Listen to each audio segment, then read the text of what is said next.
The evening sun dipped low over the massive gates of the U.S. military base, casting long shadows across the concrete walls and barbed fences.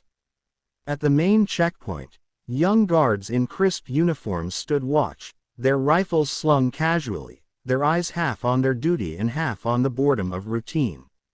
A rust-colored pickup truck rolled up to the barrier, its engine coughing and wheezing as though it had been alive as long as the man behind the wheel. Out stepped an old veteran, his posture slightly bent but his steps steady, his eyes sharp despite the wrinkles and years etched across his face.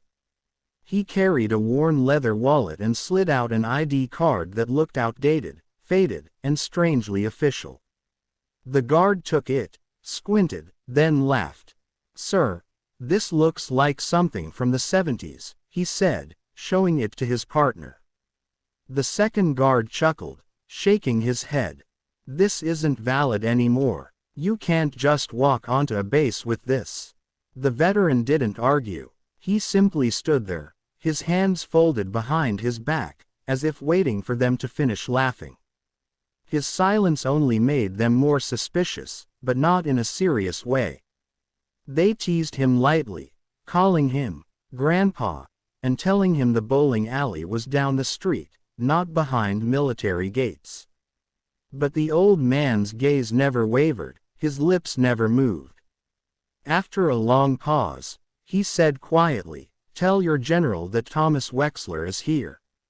The guards exchanged a look, the laughter draining a little from their faces.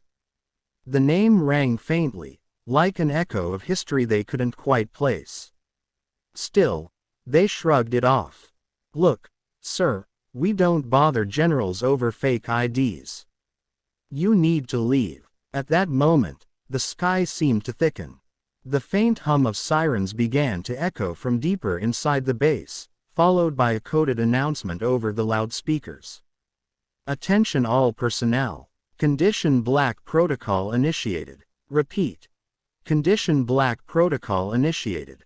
All stations secure. Command to rally points immediately." The guards stiffened. Their radios crackled, voices shouting through static. Something urgent, something serious was happening inside. The older of the two guards looked back at the veteran, who hadn't moved an inch. His ID, fake or not, lay on the guard's palm like a relic demanding recognition. "What the hell is going on?" the younger guard muttered, gripping his rifle tighter. Within minutes, military police vehicles swarmed the gate, sirens flashing. From the base interior, a convoy of armored cars rumbled forward, and then, breaking the tension like a blade, a black SUV slid to a stop in front of the checkpoint. The doors swung open and out stepped the base commander, a decorated general whose presence alone silenced every soldier within sight. His eyes immediately found the veteran, and for a moment, time froze. The guards had never seen their general's face shift from rigid command to sudden disbelief, but it happened right there. The general took a step forward, his voice breaking slightly as he said, "Sir, is it really you?" The guards stood stunned. The old veteran gave the faintest of nods, his expression calm, as though he had been expected all along. "It's been a long time, General," he replied, his voice gravelly but steady. "We don't have much of it left." The general snapped orders instantly. "Open the gate, now." Confusion rippled through the young guards, but they obeyed. The barrier lifted, and the convoy swallowed the veteran's truck, guiding it inside as though escorting a head of state. Behind the walls, the base roared with motion, soldiers sprinting, helicopters powering up, sirens wailing, and secure doors slamming shut. Condition Black meant only one thing: the highest level of national emergency. The veteran was led into the command center, past layers of clearance that most officers would never glimpse in a lifetime. Inside the underground chamber, glowing screens displayed satellite feeds, encrypted maps, and streams of red alerts cascading down digital walls. Generals and intelligence chiefs huddled around, their voices sharp with urgency. But when the veteran entered, silence fell. Men who had spent careers without hesitation now stepped back as though a ghost had walked among them. The general who greeted him saluted deeply. "Ladies and gentlemen," he announced, "this is Colonel Thomas Wexler, presumed Kia in 1973. He's here today, alive, and he has something we must hear." Whispers rippled across the room. The veteran set his weathered hands on the table and unrolled a sealed packet he had carried with him for decades, stamped with faded insignia. Inside were documents, coordinates, old codes, and a mission report long buried under classified vaults. His voice cut through the silence. "The threat you are responding to right now, I first encountered it 50 years ago. They covered it up, buried the truth, and left me behind enemy lines.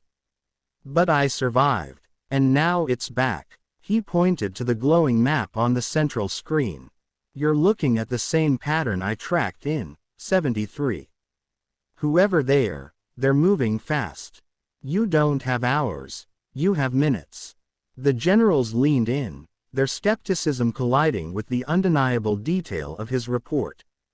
The codes he spoke, the old mission references, things no civilian or imposter could possibly know, all confirmed his identity. The general who had saluted him whispered, "My God, they thought you were dead." The veteran gave a thin smile. Dead men don't usually carry unfinished orders.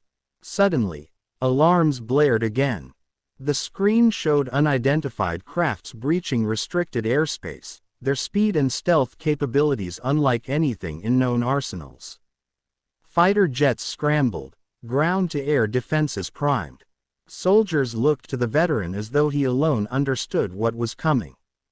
He moved closer to the general, his voice dropping low but carrying the weight of command. "You need to move every civilian asset out of that sector. They're not here to test your defenses. They're here to cripple your command before you can respond." The general hesitated, torn between decades of training and the eerie certainty of this man who had just walked out of history.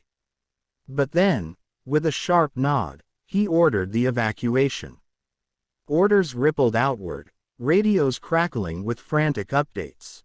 Jets roared overhead, intercepting the unidentified crafts. The base bristled with readiness, but in the command room, every eye returned to the old veteran. As the first clash erupted in the skies, the ground trembled faintly.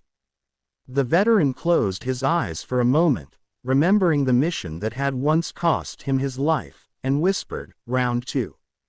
The general stood at his side, no longer doubting, only following. For 65 minutes the base pulsed with chaos, the storm of battle outside mirrored by the storm of revelation within. Guards who had laughed at him earlier now realized the truth. The old man with the fake ID was not just a forgotten soldier. He was the key to the fight they were only beginning to understand. And as the night deepened, the legend of Colonel Thomas Wexler was reborn. Not as a memory, not as a ghost, but as a living force summoned back to the front lines at the very moment his country needed him most.